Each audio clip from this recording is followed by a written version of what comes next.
Olá, meus irmãos, sejam bem-vindos a mais uma exposição doutrinária da Escola Iniciática Umbanda Crística. O nosso tema de hoje é Umbanda, uma religião neopanteísta e evolucionista teísta. Vamos lá?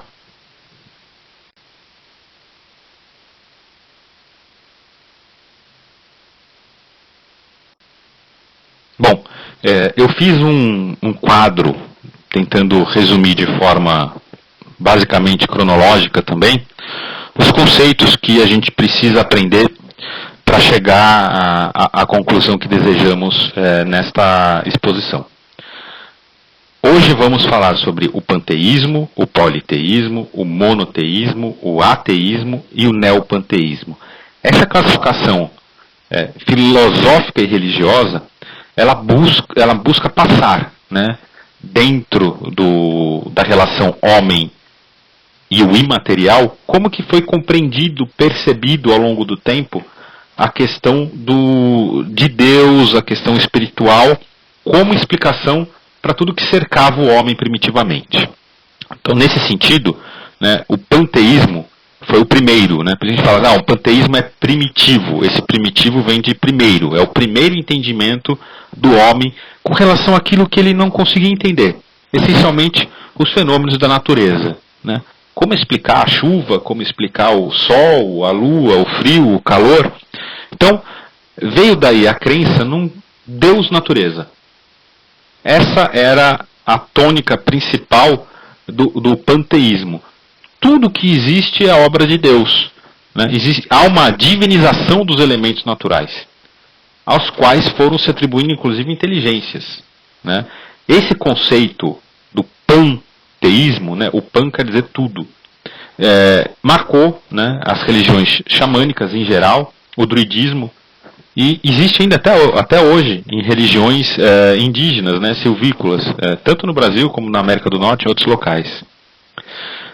Uma evolução do panteísmo é o politeísmo. Enquanto o panteísmo acreditava que Deus é tudo, o politeísmo passou a identificar diversos deuses que dentro de suas atribuições eram capazes ou responsáveis por criar, reger e destruir o mundo, criando de certa forma uma relação de tensão entre os deuses e os seres humanos, né? Inclusive identificando esses deuses com personalidades e características humanas. Né? Então aí veio o deus do vinho, o deus da fertilidade, o deus etc. E cada um deveria ser adorado, agraciado de uma forma, né, para que se aplacasse sua ira. Né? Essa foi a marca principal do politeísmo, que vigeu no shintoísmo, em toda a mitologia nórdica, acho que é o exemplo mais, né, simples de compreender, e também nas religiões astecas e maias. De uma certa forma, como reação a esse conceito do politeísmo, veio o monoteísmo, né, para dar um basta naquela quantidade de adorações isoladas a múltiplos deuses, né, criou-se a convicção na crença a um ente máximo, um único ente máximo, um ser transcendente que criou o mundo e criou o ser humano, marcando também aqui, de uma forma muito clara, um conceito que não existia antes, né, que é uma relação entre pai e filho, entre criador e criatura. Então, os homens como filhos de um Deus único. Né. Junto com essa doutrina, veio a dicotomia entre o bem e o mal.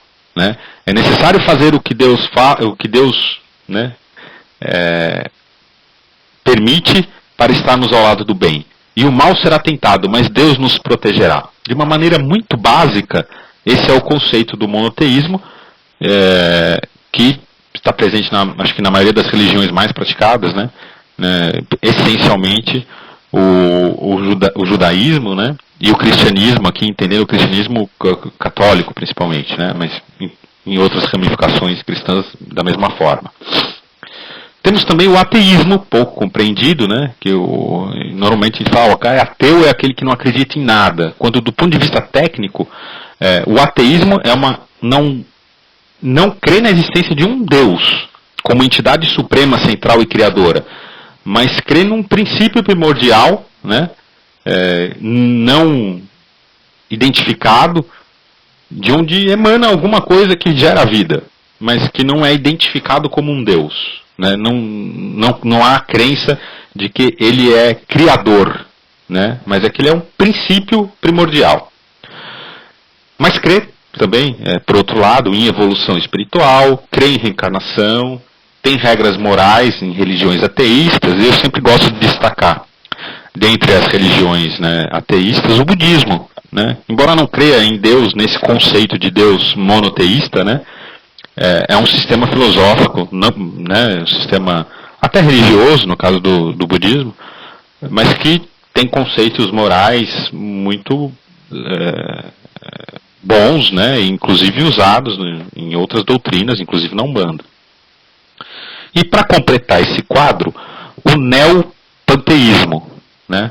O que entende o neopanteísmo? O neopanteísmo crê num Deus único, sim, então guarda uma relação com o monoteísmo, porém, crê que esse Deus, ele não está lá distante no céu, ele está em tudo, permeia tudo, é o princípio criador de tudo.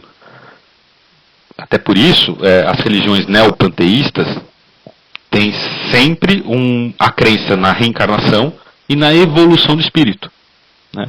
Então, há um Deus único, mas não há essa relação isolada entre o Criador e a criatura. Deus está em tudo, permeia tudo que existe no plano material e foi por sua vontade, por seu princípio criador, que as coisas se criaram. Então, dentro do neopanteísmo, temos a Umbanda, tem a Teosofia, tem o Wicca, né, que existe, ainda é uma religião praticada ainda hoje, o racionalismo cristão, podemos falar em outra oportunidade sobre essa doutrina, e muitos, inclusive, colocam o espiritismo dentro do neopanteísmo. Né? Alguns preferem colocar dentro do monoteísmo, e alguns colocam dentro do neopanteísmo, depende de como se enxerga, né, essas filosofias. Vamos seguir um pouquinho para explorar melhor a relação entre a Umbanda e o neopanteísmo. Bom, como eu disse, na Umbanda, em relação ao neopanteísmo, o Deus é a causa e o efeito de tudo que existe. E esse Deus, ele vive, ele coexiste associado com tudo, inclusive com os elementos da natureza. Daí que surge, né, a nossa explicação para as corporações orixás, que é a própria presença do Pai, de Deus, através de suas hierarquias superiores, que nós denominamos, né, de poderes reinantes orixás do divino Criador. Né? Decorrem da própria, são emanações de Deus, não são deuses. Né? Deus é um só. A principal convicção nesse ponto é dessa presença de Deus no mundo e em tudo que existe no mundo. Então, Deus, ao contrário de estar isolado no céu, né, e distante de nós, ele está em tudo e em todos. Não só como o efeito, né, o aspecto material, mas principalmente como a causa de tudo.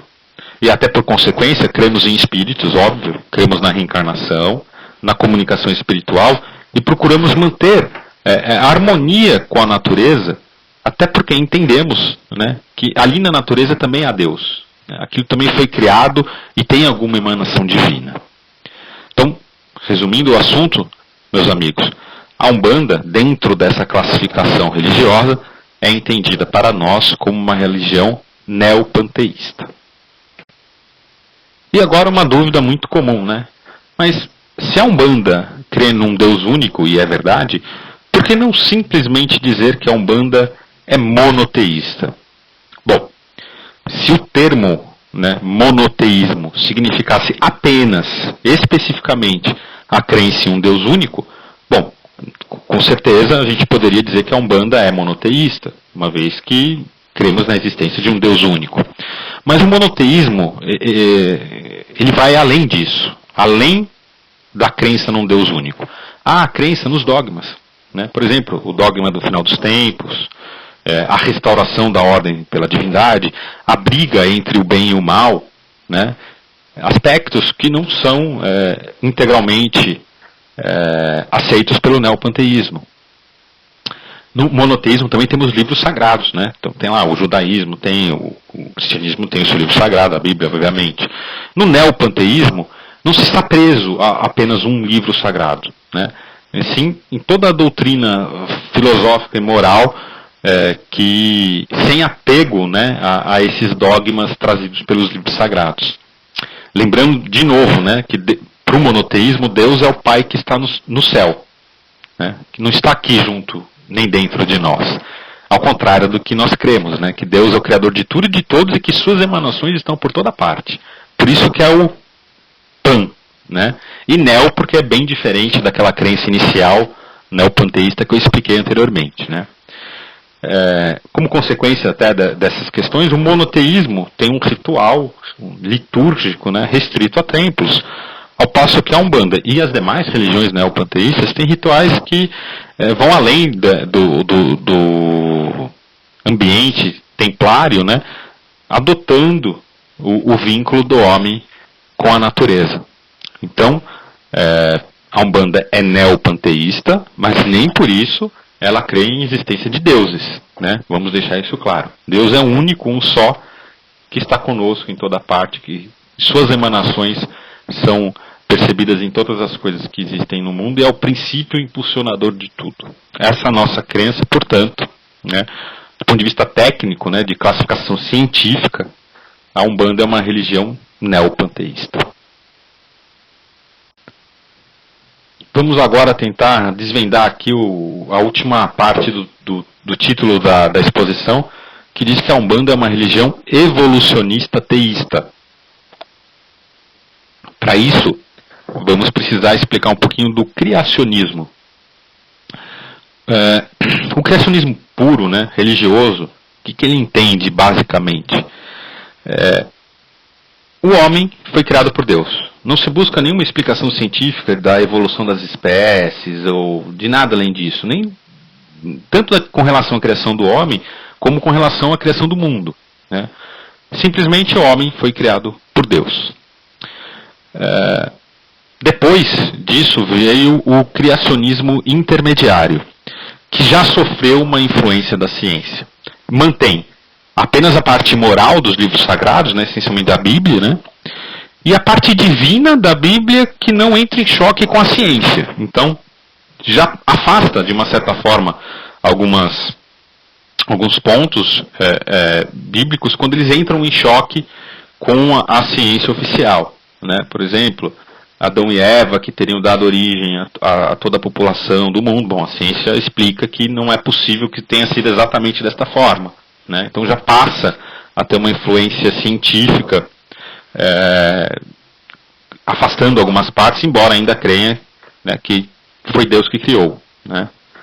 De uma certa forma, vendo o perigo, né, do criacionismo intermediário, já que ele admitia ao mesmo tempo Deus e também a ciência, veio o criacionismo fundamentalista, que tentou, né, com uma ciência que não era ciência, né, justificar esses mitos do dilúvio, da Arca de Noé, tentando dar uma explicação científica para tentar comprovar que sim, foi exatamente daquela forma e a ciência permite que seja assim, né? Mas, como foi visto, essa visão ortodoxa não poderia corresponder ao que a gente entende por hoje de ciência, né? Ao lado do criacionismo, nós temos o evolucionismo, né? E aqui eu estou falando basicamente daquilo que todo mundo já estudou, né, na escola, da teoria da evolução da espécie, né? Então, os evolucionistas aceitam, com pouco ou nenhuma rejeição, a teoria da evolução. Mas o que é importante dizer é que você ser adepto do evolucionismo não significa acreditar que Deus não criou as coisas. E esse é justamente o conceito do evolucionismo teísta. Então, os evolucionistas teístas, e aí estamos falando de nós, da Umbanda, cremos na teoria da evolução, que é explicada cientificamente, mas acreditam na participação de uma inteligência por trás desse processo evolutivo. E essa inteligência, esse princípio criador, é exatamente Deus. Então, a Umbanda, ela é evolucionista teísta. Ela crê na teoria científica da evolução, assim como crê em todas as explicações científicas, né? Mas crê que Deus Pai foi a causa, foi e é a causa primária e dirigente de todo esse processo evolutivo natural. A evolução, né, só aconteceu por impulso divino, podemos dizer dessa forma. Então, a Umbanda é evolucionista teísta. Bem, meus amigos, eu sei que os termos são um pouco complicados para quem não está habituado com essas questões doutrinárias, religiosas, né, de classificação de entendimentos, mas procuramos aqui dar um resumo dentro do que a gente conseguia para esclarecer esses conceitos. Caso tenha ficado qualquer dúvida, além de entrar em contato conosco, podem verificar essa questão no livro da coletânea Umbanda, no volume O que é Umbanda 1, tá? Disponível no site. Essa matéria ela é abordada nesse volume. Caso tenha alguma dúvida, recomendamos que façam uma leitura atenta desse material. Amigos, muito obrigado pela atenção. Tudo de bom para todos.